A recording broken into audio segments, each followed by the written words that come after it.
For most people, obesity is not exactly a new term, but many still wonder what exactly defines it.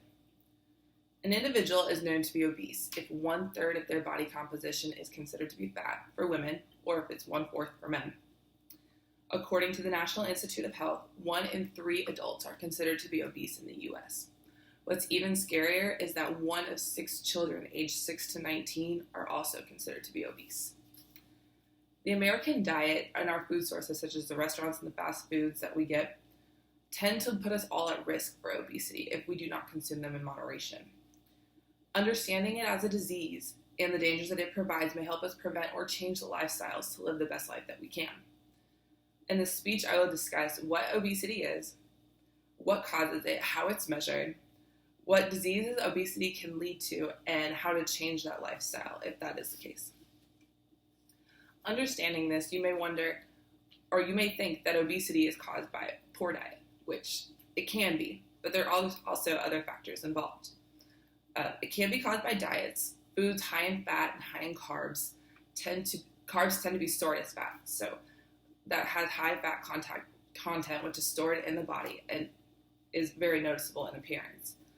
Eating fried foods, which have trans fat and saturated fats, which can't easily be absorbed by the body or broken down by the body, tend to linger in the body. Also, processed foods can lead to obesity. Obesity can also be caused by medical or biological factors. According to the Centers of Disease Control and Prevention, genetics can play a role. Scientists have noticed a correlation between obese parents and obese children, not understanding exactly if it's environmental or if it's actually genetic, but there is a correlation. Certain diseases such as Cushing's can cause obesity, and drugs or medications can also cause obesity. Steroids and antidepressants have been known to do that. You may wonder, how can I measure this? How can I be sure I'm not at risk? Well, according to the Harvard School of Public Health, obesity can be measured in many different ways.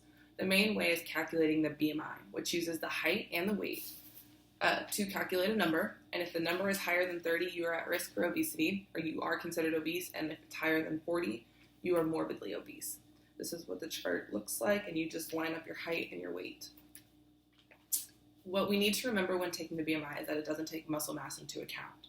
So therefore, that part of your body composition, it's not taken into consideration. It can be measured by field methods. These tend to be inexpensive, and they tend to be easier to administer. There's the waist to hip ratio, where we measure the waist, we measure the hips, and we are hoping that the hips are much smaller, or the waist is smaller than the hips. There's a skin fold pinching test, where you pinch the fat or the layers on the outside of the body to determine what fat composition is noticeable. There are bioelectrical methods where they send an electric current through the body.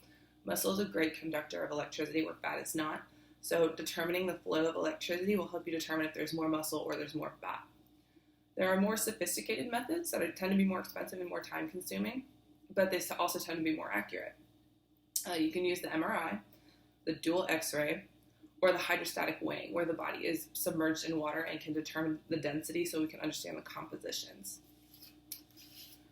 If you discover that you are at risk for obesity, or you know someone that is, it's important to change that lifestyle, because obesity can lead to dangerous or life-threatening diseases. One is cardiovascular disease or stroke, and plaque levels are very high in the blood whenever we consume foods that are very high in fat. The heart must work much harder to pump blood to the body if there's extra plaque in the way or that extra blockage. So the heart is always working harder. If there are plaque clots in the brain, or there are clots in general in the brain, it can lead to a stroke, which is not uncommon to hear with people who are obese. And clots that block the blood flow to the heart also tend to be leading to heart attacks, which is also common in obesity. According to the Obesity Action Coalition, obesity can also lead to type 2 diabetes. Diabetes occurs when glucose levels in the blood are high and there's an insulin resistance, so the levels never go down. Whenever you are obese, you develop a resistance to this insulin if you continue that lifestyle. It can lead to poor nerve control and circulation, which can also lead to amputations or premature death. But no worries. problems can be solved. Obesity problems can be solved or prevented. The diet can be manipulated. Consuming less processed or fried foods, making your own food, so understanding what's going into your body is a big factor in losing weight. If you consume more leafy greens, fruits, and natural foods rather than the fried foods, and you continue to make your own food instead of going out to the restaurants that have high fat content, you can also lower your weight significantly. Portion control is a very big part of managing weight. And here is a general guideline to what should be eaten at each meal. Physical activity. According to the Office of Disease Prevention and Health, 150 to 300 minutes of moderate exercise is recommended each week. Strength training twice a week is also recommended. For anyone who is obese, any form of physical activity is beneficial. In extreme cases, bariatric surgery is also a solution. It can be malabsorptive, which prevents the food from being absorbed by the body, and therefore just bypasses the stomach. Gastric bypass is an example of that. It can be restrictive, such as making the stomach smaller or stomach stapling. With understanding the causes and effects of obesity, it can hopefully inspire an individual to take care of their body. Whether it's preventive or it's controlling it, it can be monitored and adjusted and solved. Most cases of obesity are caused by our own actions, and it's our own actions that are going to give us the best quality of our life.